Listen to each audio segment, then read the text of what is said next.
नमस्कार. तुमच्या सर्वांचे माझ्या चॅनलमध्ये खूप खूप मनापासून स्वागत आहे. आज आहे श्री गणेश जयंती.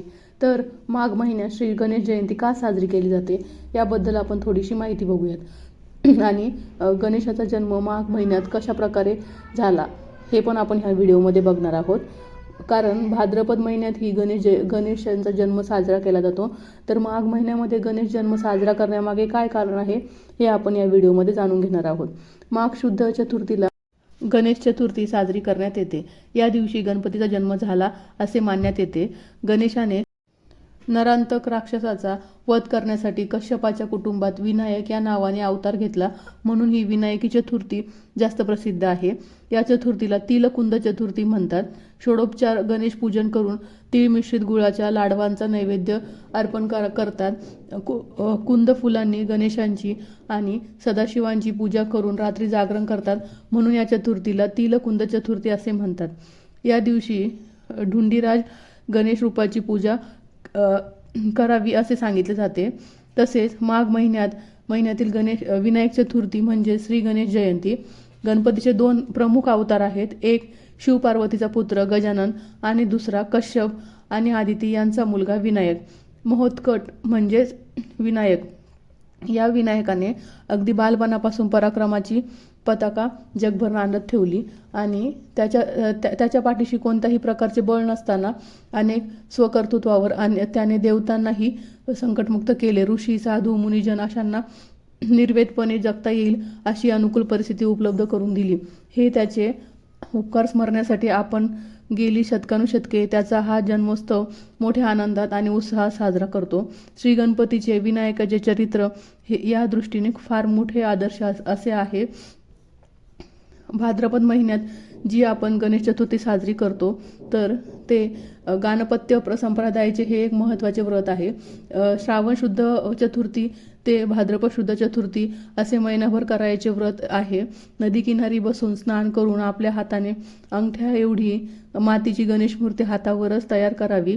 तिचे 16 उपचारांनी पूजन करून ती एका नदीत विसर्जन करावी असे हे व्रत आहे.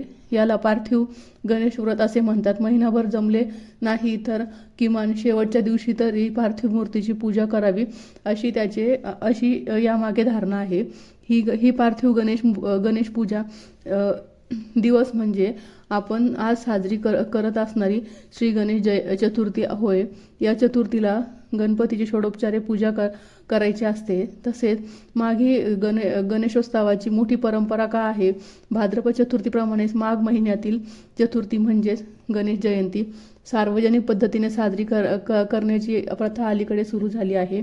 पूर्वी हा उत्सव केवळ मंदिरापुरता मर्यादित होता. आता हा उत्सव सार्वजनिक गणेशोत्सवाच्या स्वरूपात साजरा होऊ लागला आहे. मोठ्या सार्वजनिक मिरवणुका नसल्या तरी उत्सवाचे स्वरूप अधिक व्यापक झाल्याचे दिसून येत आहे. गणेश जयंती आणि गणेश चतुर्थी याबाबत पुराण कथा काय सांगते. भाद्रपद शुद्ध चतुर्थी ही गणेश चतुर्थी म्हणून साजरी करण्यात येते. तसेच माघ शुद्ध चतुर्थी ही माघी गणेश जयंती म्हणून साजरी करण्यात येते. हे दोन्ही उत्सव महाराष्ट्रासह भारतातील अन्य राज्यांमध्ये उत्साहाने साजरे करण्यात येतात. परंतु या दोन्ही चतुर्थीमध्ये फरक आहे. या संदर्भात विष्णू पुराण आणि गणेश पुराणात कथा सांगितलेली आहे.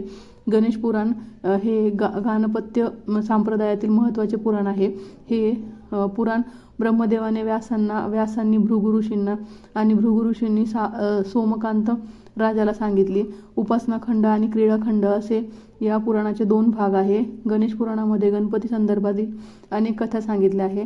भाद्रपद शुद्ध चतुर्थी म्हणजेच गणेश जयंती हे मुख्यतः एक व्रत आहे. काही जण या दिवशी गणपतीचा जन्म झाला असे मानतात, परंतु गणेश पुराणानुसार गणपतीचा जन्म हा भाद्रपद शुद्ध चतुर्थीला झाला नाही. या चतुर्थीला महासिद्धी विनायकी चतुर्थी असे म्हणतात. गणेश जयंती हा गणेश जन्मोत्सव आहे. भाद्रपद शुद्ध चतुर्थी म्हणजेच गणेश चतुर्थी हे खरे तर व्रत आहे. तर असा हा फरक आहे गणेश चतुर्थी माघी जन्मोत्सवातील आणि भाद्रपद महिन्यात आपण जे गणेश चतुर्थी साजरी करतो या दोन्हीमध्ये. तुम्हाला माहिती कशी वाटली कमेंटमध्ये नक्की सांगा. लाईक, शेअर, सबस्क्राईब करायला विसरू नका. पुन्हा भेटूया एका नवीन व्हिडिओद्वारे एका नवीन आध्यात्मिक माहितीसह. धन्यवाद.